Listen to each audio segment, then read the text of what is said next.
Right, guys, protein. This is probably the most essential and most underlooked weight loss tool that we have, right? So let's say you go on a diet, a basic diet, any normal diet, Weight Watchers, Slimming World, whatever, you're just trying to lose weight, you cut back in calories. Ultimately, the goal is not necessarily weight loss, but fat reduction. We want to burn fat. That's what we're trying to do. When we put ourselves in a calorie deficit, we're trying to use fat for fuel. That's ultimately what we're trying to do.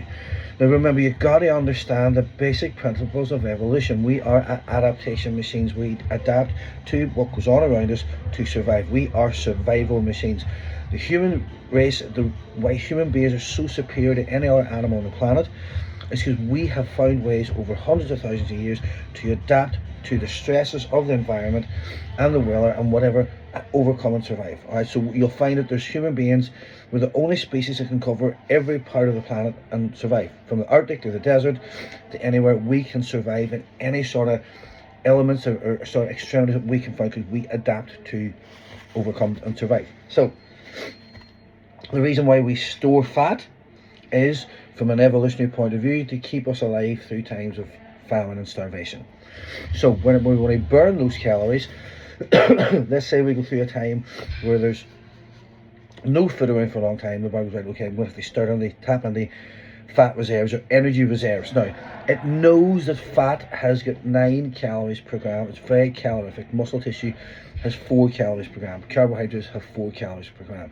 So fat contains double the calories of protein and carbohydrates, which is why we can store it in a small area around the belly. So per calorie, we can store quite a lot of calories in a small area. Although you might think your belly, your fat's large, but for the amount of calories that we can store, that's why we use fat for fuel. Whenever we start to burn fat for fuel, we release leptin into the blood, and the body realizes, oh, I am burning under a lot of my reserves. Slow down. It will actually then start to burn muscle tissue, because it knows, okay, if this is 9 calories per gram, this is 4 calories per gram, if I use all of this now, I'm going to potentially die. So I'll tap into a wee bit of muscle tissue, I'll tap into some of this, because the hormone cortisol, which is the stress hormone, doesn't discriminate where it's going to take the energy from. Alright, so we lose muscle tissue in that weight loss dieting phase, as if we were starving because there was no food around, because that's what a energy deficit basically is. So any normal weight loss, any good diet, even one that has a decent amount of protein, can potentially lose about 30% muscle tissue. So if I lose 2 stone, 30% of that 2 stone is going to be muscle tissue. Does that make sense? This is one of the problems with things like, the Ozempic drugs, those injection things, because they reduce the appetite so much because they're a GLP-1 agonist. GLP-1 is basically a hormone or a thing in the body tells you I'm full up. When the body starts to burn that energy because you don't want to eat, so it has to go on the fat reserves, there's about 50% muscle tissue loss, right? So a lot of the weight loss that you're losing is 50% muscle tissue. That's a hell of a lot of muscle tissue. Now again, remember, we are a survival machine. We're here to adapt, we're here to overcome. Muscle is an organ. Muscle is what keeps us alive. Muscle is what keeps us moving. It keeps us working, right? It protects the reason why your chest is so big. It protects your internal organs, your heart, lungs, because if any of these things go, you're dead. So the body's there's a self-diagnostic all the time. How is my muscle tissue? If the muscle tissue seems to be breaking down at a rapid rate, we're going catabolic, the body will release lots of ghrelin. Remember, we talked about ghrelin, which is the hunger hormone. It will make you want to overeat. This is why everybody on a diet rebounds. You do a big diet, you lose a bit of weight. Well, look at me, I'm now looking dead sexy and feeling great. Oh, all of a sudden, 2 weeks later, Jesus, you've put the weight back on, have you? And then some. And that's why this happens. So if we can preserve muscle tissue through our diet phase and lose as much of the percentage of fat as possible, we avoid the rebound. Does that make sense? So this is what we're trying to do with this challenge sort of thing. 5 days extreme weight loss, really high protein. You should be doing resistance training. It's not long enough to actually start burning muscle tissue. The body's going to burn lots of fat. We haven't gone long enough. Sorry, it's only 5 days, and we've massively increased our protein intake.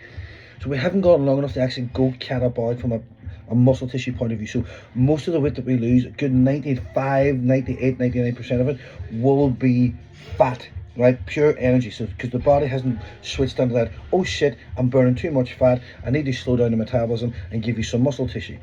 That's why this is so effective at losing weight and keeping it off, because over the next 3 weeks afterwards, we don't have that rebound, we have a maintenance. You'll find a lot of people, and the people will test into this, people who've been doing this now a while, they lose about 6-8 pounds, they might put 1 pound back on, but then that's it. They lose again more than the next month, might put 1 pound back on, but 1 pound is usually fluid retention because the amount of calories have come up. Because remember, calorie deficit, maintenance means more food means more carbohydrates specifically, more carbohydrates specifically means more fluid retained within the muscle. Watch yesterday's video, we talked about hydration, right? So it's not fat, it's just intermuscular fluid coming back on, because remember, 1 litre of water weighs 1 kilo. 1 kilo is 2.2 pounds, right? This weighs 4.5, maybe 5 pounds. It's 2 litres of water. So if I drink this and I don't pee, my body weight will be up 2 kilos, which is nearly 5 pounds, right? It's water weight. It doesn't mean I regained fat. And you got to understand it. And again, this is the issue with people stepping on the scales and not understanding exactly what's happening with their body and what are they actually weighing. All right, so we have to focus then on protein. We do not want to lose muscle protein as we diet. Right? That only causes a rebound. And remember our objective, what is it? Yes, lose weight and keep it off. We keep it off by making sure we have a fast metabolism and we don't lose muscle tissue. So protein is the number one thing that they focus on. You should be aiming for 1 gram of protein per pound of lean body weight. What does that mean? So if I weigh 200 pounds, right, I should be eating 200 grams of protein per day. Guys, that's just maintenance, right? That's not bodybuilding stuff. That's maintenance. As you age, as you pass the age of 40, that should increase a wee bit more, because you no longer have the hormones to synthesize protein at the rate that you did when you were younger. Synthesize means to turn that protein that we eat into muscle tissue, because that requires hormones. Sex hormones, testosterone and estrogen. They are your anabolic hormones. They make the muscle grow. They tell the body to they grow and repair by using the amino acids, which are proteins that we eat. So protein is broken down into 20 amino acids. All right, we are made of 20 amino acids. 9 of those are what we call essential amino acids. Essential means that you must eat them. You've got to consume them in your diet in order to have them. Non-essential means that your body will synthesize them and make them up from different things and bits and pieces floating around from all our nutrients. Does that make sense? So the 9 amino acids you need to eat. Now they are predominantly found, or all found, in animal products: eggs, meat, fish, pork, dairy, stuff like that. This is why, in my opinion, a vegan or vegetarian diet is way less superior in every angle to someone who eats meat. Basically because the amount of food that you need to eat to get those amino acids is huge, right? Trying to hit those requirements on a vegetarian or vegan diet, 1 gram per pound of lean body weight, is you'd be like a goat. You're doing nothing but eating grass all day long, because you can't get those amino acids from legumes and beans and stuff like that. But you have to eat a wild animal, guys, and you'd be spending most of your life farting because there's so much bloody fibre coming in. So a meat diet, or somebody who eats meat products, is a lot healthier and more sort of, I don't know, the body's function better. Because if you think about what protein does in the body, it doesn't just build muscle tissue, it regulates hormones, it's enzymatic, it's enzymes, it helps other things to work, it boosts your immune system, you know, it does so many different things. Like every part of your body is made of protein, right? Even bone density, you need protein for bones. Like collagen is a accumulation of amino acids.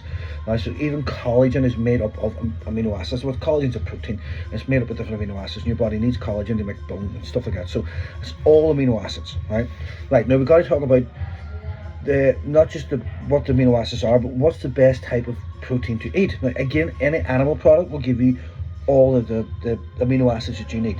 Now protein is there's like a chart for protein, and it's called the bioavailability chart. Bioavailability means how bioavailable is that protein source. So for example, if I eat a whole egg has all 20 amino acids with all 9 essential amino acids. So if you think about a whole egg, it's a full creature, it's a full entity, so everything has to be in it, right? I know it doesn't sound nice, but that's basically what it is.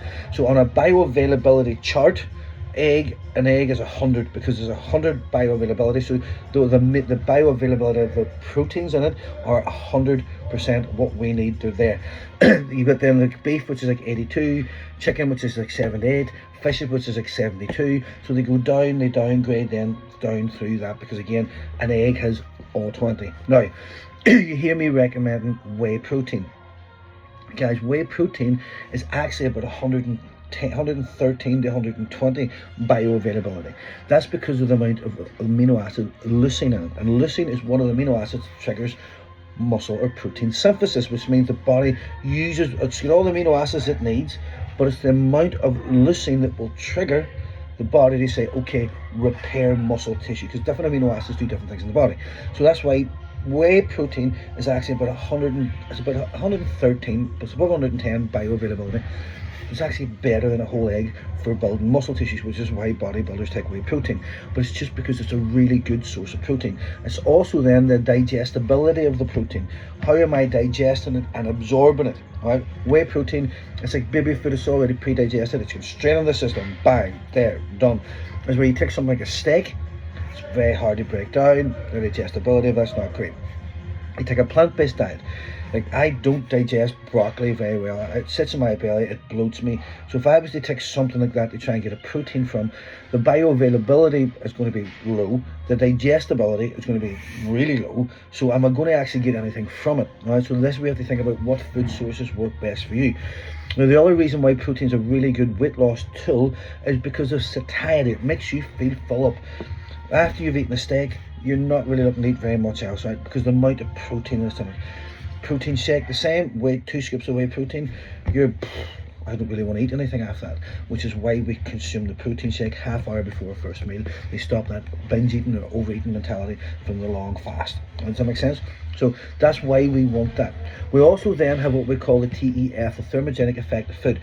Thermogenic effect of food refers to how do we get the energy from food? Because remember, everything's calories. Protein's calories, 4 calories per gram. Carbs, 4 calories per gram. Fat, 9 calories per gram. But when you eat a steak, you don't just get the energy from it, you have to digest it, you have to absorb it. All those bodily functions require energy to do. Alright, so it's called the thermogenic effect of food. Protein has roughly about a 30% thermodynamic threshold. So it means if I eat 100 calories of steak, I'm only actually absorbing 70 because it took 30 calories just to digest the bloody thing. Right? So it's got a very high thermogenic point. As where carbohydrates and fats are very negligible, there's not much to it, there's not much going on. They break down very easy in the stomach and they're digested very easy. This is why after your Sunday dinner, Christmas dinner, you get the meat sweats. You're just like, oh Jesus. That's your metabolism ramping up. It's basically like a fat burning workout because your body has to digest this to get to pull the energy from it. So the more protein we eat, the more thermodynamic we become. Thermodynamic means that we're burning up, we're heating up, we're burning calories. So you're actually eating yourself lean. Does that make sense? So this way, keto diet works really well as well too, because all the food is protein and fats, predominantly protein. So you're at a very high thermogenic point. You're sweating all day just by digesting the food. So this is why protein is the best weight loss tool we've got. One, you're burning calories while eating it because of the TEF, the thermogenic effect of food. It's hard to say in the morning. Also because it produces a lot of satiety, it makes you feel full for longer, so you have less chance of snacking in between. 2, because it's going to repair muscle tissue better, therefore lead to a faster metabolic rate, which remember your metabolic rate will determine how fast or slow your body actually burns fat in the first place. Muscle repair, so that if we do burn some muscle tissue during that diet phase, we can put it back on and we don't rebound.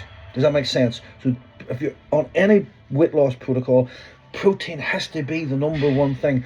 So if any of you are on the weight loss drugs, or you're thinking about it, they're a great tool, but you have to prioritize protein way above everything else, right? Because one, your appetite's going to be suppressed as it is, so there's going to be a little amount of food coming in, and the less protein coming in, if you think, well, I'm just going to have a bowl of soup, I'm going to have a slice of toast, there's no protein in that. Right, so your body's just going to break up muscle tissue. So whenever you stop the injections, the body will go, right, fucking feed me. I've lost so much muscle tissue. I need to gain this back because muscle tissue is who I am. So it'll trigger all this overeating response. They just did bit all in the muscle tissue. And in that turn, you'll gorge food. You do that, and you'll store more fat, and you'll probably end up fatter when you started. That's why that happens. So resistance training, which is going to keep the bones strong, but also keep the muscles strong, which keeps the metabolism working, spares muscle tissue while we diet, so we don't have a rebound effect afterwards. And focus on protein. Don't start any weight loss program without lifting weights and consuming protein 1 gram per pound if you want to be successful. This is why all your diets in the past failed. It's why the number one reason why they all failed. You didn't focus on protein, and you didn't lift weights. I saw you going for walks, saw you doing spin classes, saw you doing this, saw you trying to burn fat. But you're not just burning fat, guys. If there's not enough protein, you're just breaking down muscle tissue. Ladies in menopause, right? Your metabolism's downturning. Your cortisol's to the roof. Cortisol's breaking down muscle tissue. You need even more protein. All right, so you should be consuming about 1.2 to 1.3 grams of protein per clean body weight. That's just to stay healthy. That's not even to do anything else, all right?